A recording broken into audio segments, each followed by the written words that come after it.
I probably said this before, but I'm gonna say it again because this is the most important thing about owning an RV. You need to take good care of your roof before you do anything else. You need to be proactive in taking care of your roof, because if a leak starts, by the time you notice it, typically the damage is already done and it's usually not worth repairing. It must be Maintenance Monday. Woo! Let's get to work.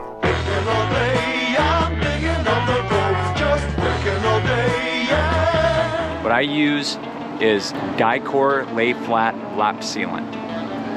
And you always use the lay flat on your roof, because what it does, you squirt it on there in a little bit excess and it just kind of oozes out and covers a large area, and that's really what you want, because then the rainwater can just kind of flow away from whatever it is you're trying to protect. So a couple of things to look out for when you're maintaining your roof. Number one, these rubber membranes, which is what I'm standing on right now, are recommended to be replaced every 10 years. Now, this one, as far as I know, is roughly 15 years old, and it seems to be holding up. We've taken very, very good care of it. We use a UV protectant spray every summer. Multiple times, like about once a month, I go up there and wash it off real good and spray this UV spray up there, and it seems to have worked. That being said, I'm starting to think about, what am I gonna do to replace this rubber roof?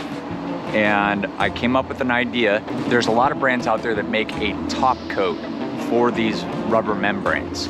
And when they've reached the end of their life, but they're not leaking yet, you can actually go ahead and paint this stuff on with a roller. And typically you put 2 or 3 coats on, and it's supposed to last 20 more years. And it's supposed to be even better than the rubber membrane that it goes on top of. So I really like that idea. I might end up doing that in the spring. I don't feel like I can do it in the fall, because if you look around me, there's just leaves everywhere. The trees are dropping all kinds of crap, and you need some time for that stuff to dry. So we'll find a time to do that soon. And the other thing is, when you're putting down this lap sealant, you have to wait 2 weeks for it to cure before you can put that rubber roof sealant on top of it. So minimum, we have to wait 2 weeks. So we'll see what happens.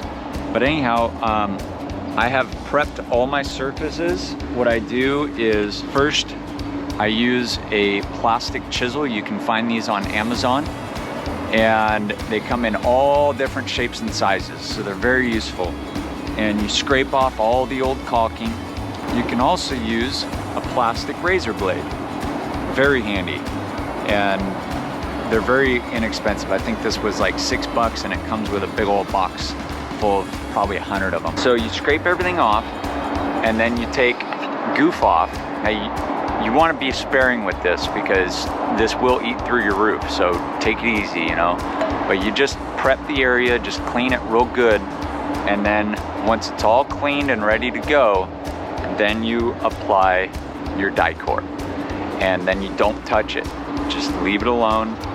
Try to keep water away from it for at least 24 hours while it cures, and then that's it. That's all there is to it. It doesn't sound like much, but it is a lot of work, because the scraping and the prep work is, it takes a lot of time. We've done all our prep work.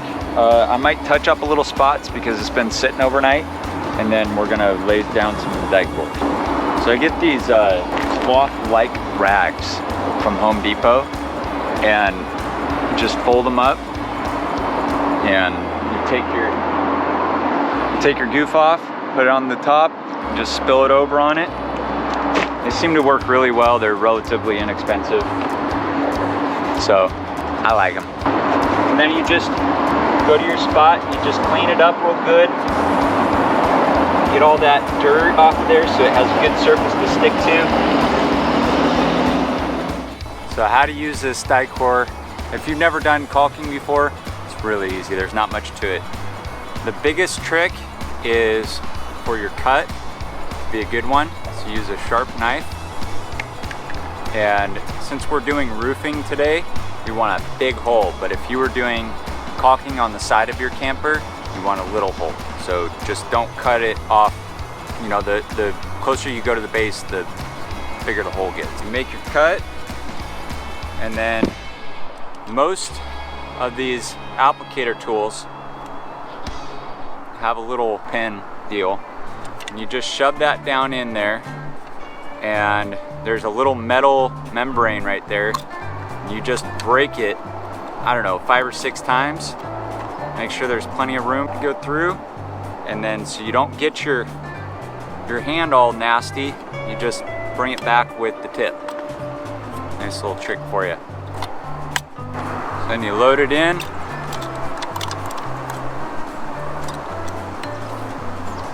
Get it ready, and presto. All right, so what you want to do is start high up on your object and just make your way around it.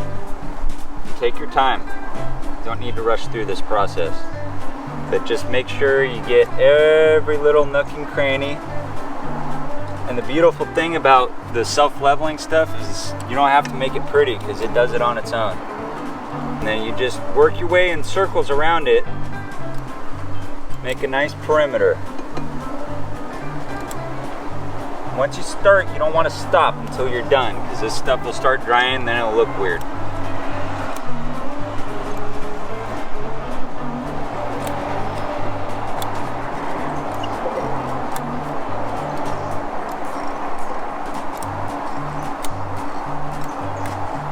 So since there's so many different objects here, I like to combine them together into one big blob.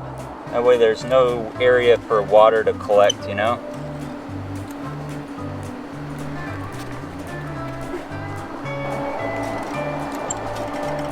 Well, that's it for today's episode. I hope you enjoyed it. Remember, don't take anything I said seriously because I don't know what I'm talking about. This is strictly for entertainment purposes. I hope you enjoyed the video. I enjoyed making it. Have a great day. I'll see you later.